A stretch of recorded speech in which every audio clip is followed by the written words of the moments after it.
How manipulators twist reality and how you untangle yourself from the spell. There is a subtle war beneath the skin, a silent war, not fought with fists, but with glances, gaslighting, and illusions that make you question your own reflection.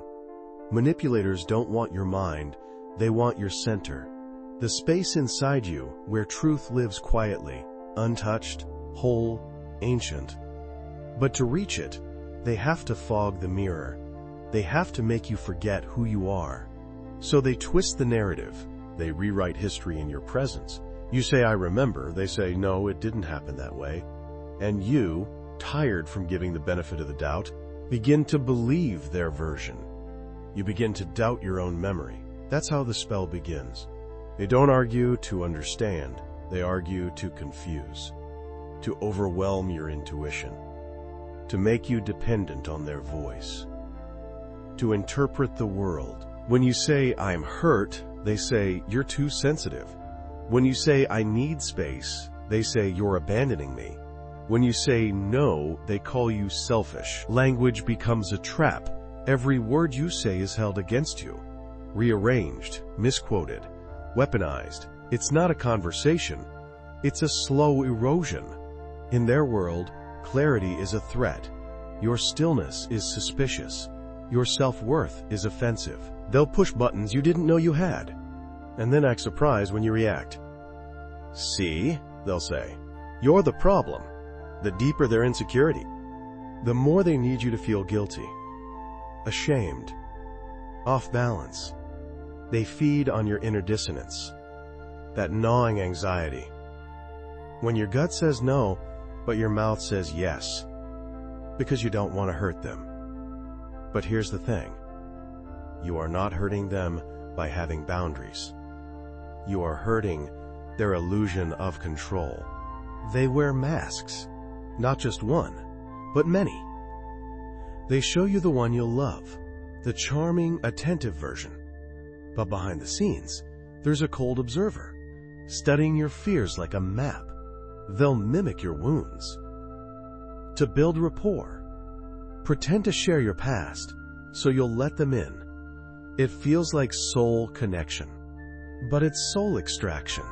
You find yourself oversharing, feeling seen, understood, until suddenly your truths are turned against you. Your vulnerability becomes ammunition. Their favorite tool is confusion.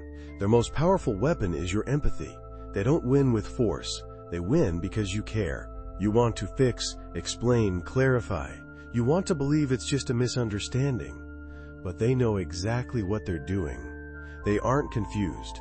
They are calculated. And while you spiral in self-doubt, they sleep soundly, because your pain is proof that they still have access to you. So how do you untangle from this spell?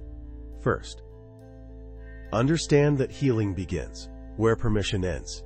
You don't need to wait for them to admit the truth. They never will. Second, detach from the drama. No explanations, no final confrontation, just distance. They thrive in emotional storms. So don't give them thunder. Be the silence after the storm. Be the calm they cannot infect. Third, reclaim your reality. Speak to yourself in your own voice again. Remind your nervous system that you are safe, that you are no longer in the lion's den. Healing from manipulation isn't loud. It's not about rage or revenge.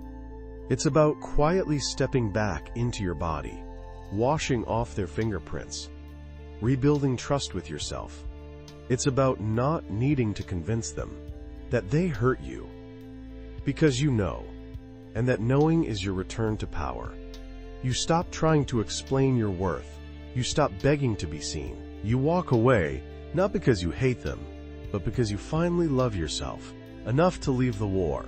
And one day, you no longer think about them. Your nervous system no longer flinches.